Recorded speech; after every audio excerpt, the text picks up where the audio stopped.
Stop it! Stop it! Stop it now! Welcome to Weekend Update. I'm Sam Sweeney. Here's the top stories from Honors History 10. On October 1st, 1946, 18 members of the Nazi Party were sentenced to death due to their involvement in Nazi events. These sentences were called the Nuremberg War Trials. It was about time they took care of these guys. It is embarrassing to know of these events, such as the Holocaust.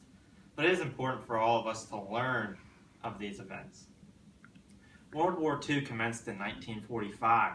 Thanks to the United States and the Soviet Union, these powers then faced off for a long time in what is known as the Cold War, which then came the allegations from many U.S. officials on being a communist.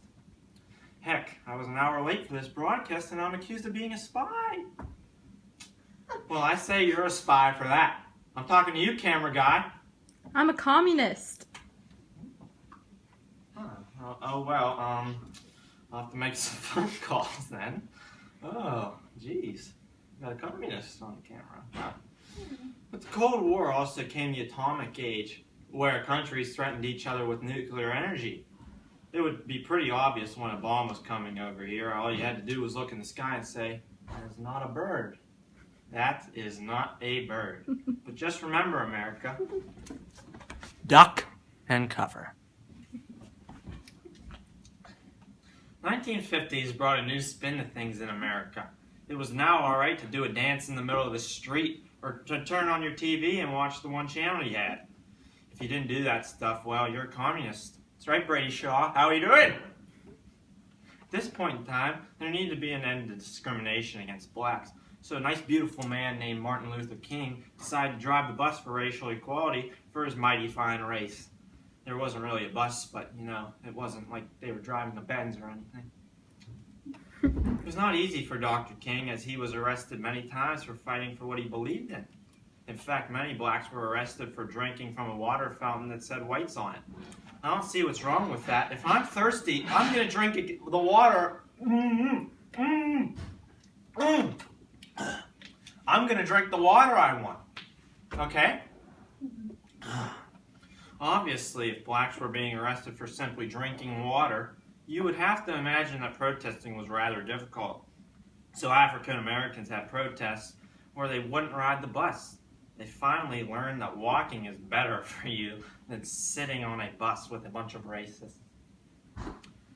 All this walking must have gave them the idea to march all the way to Washington, D.C., where Martin Luther King gave his famous "I Have a Dream" speech right in front of Abe Lincoln himself.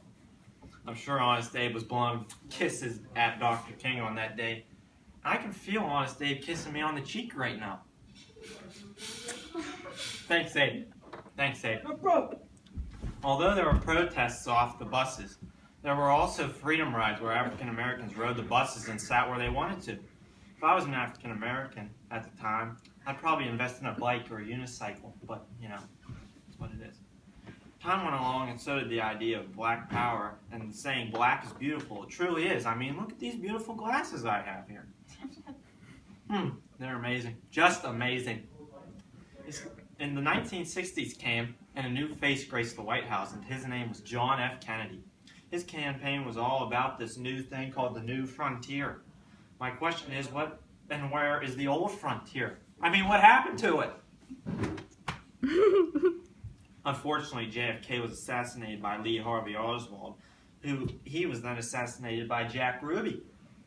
And there's conspiracy on who actually killed the president, but let's just blame it on the communists. As he passed, it was on to the next one, Lyndon B. Johnson. He had this idea of creating the Great Society. In all honesty, I'm still trying to find the great part about it. I'm just kidding, of course. This was the war on poverty, fixing the economy, ending racism, fixing the environment. Lyndon B. Johnson, you could say, was one of the best presidents of all time. But he kind of made us go to this third world country, and he was accused of killing a lot of babies. He even made Lieutenant Dan lose his legs. I'm still trying to think of what that place is called. I can't remember. Poop! Can't remember. After Johnson came a guy named Richard Nixon. What a guy he was! He was extremely crooked and cared a lot about his ego. He just needed someone to tell him every day, "You look good, Dick." He's the only president in U.S. history to be impeached. Ask why. Why? Thank you. Well, Nixon was running for a second term and wanted to know what the other party was doing to campaign against him. He knew the headquarters were in Washington, D.C., at the Watergate Hotel. So he had people break in and place cameras and other spy-like features to gain advantage to re-election. That just sounds fishy to me. Sounds fishy to me. During this time also came the hippie age. Yeah, dude, people were straight up doing drugs in public and jamming out to Jimi Hendrix and screaming world peace like, "Woo! America!" Sorry about that. And as you can guess, there are always those who are jealous, and those people are called terrorists. My comment to terrorists is, seriously. You live in the Middle East. Good luck. Good luck becoming a powerhouse like America when you live in the desert and fight with your neighbors every day. Seriously, Bin Laden. You are threatening the greatest country on earth. Although we have our faults, we invented baseball and golf. Oh, wait, we didn't invent that. We did not invent that. Sorry. Okay, we did not invent that. And we kissed the flag. Mwah! Thank you for watching, and good luck to the rest of Miss App's classes. If they aren't and by the way, I want you to remember, if they aren't having a good time, they are obviously communist. I'm Sam Sweeney, and I say have a blessed night, America.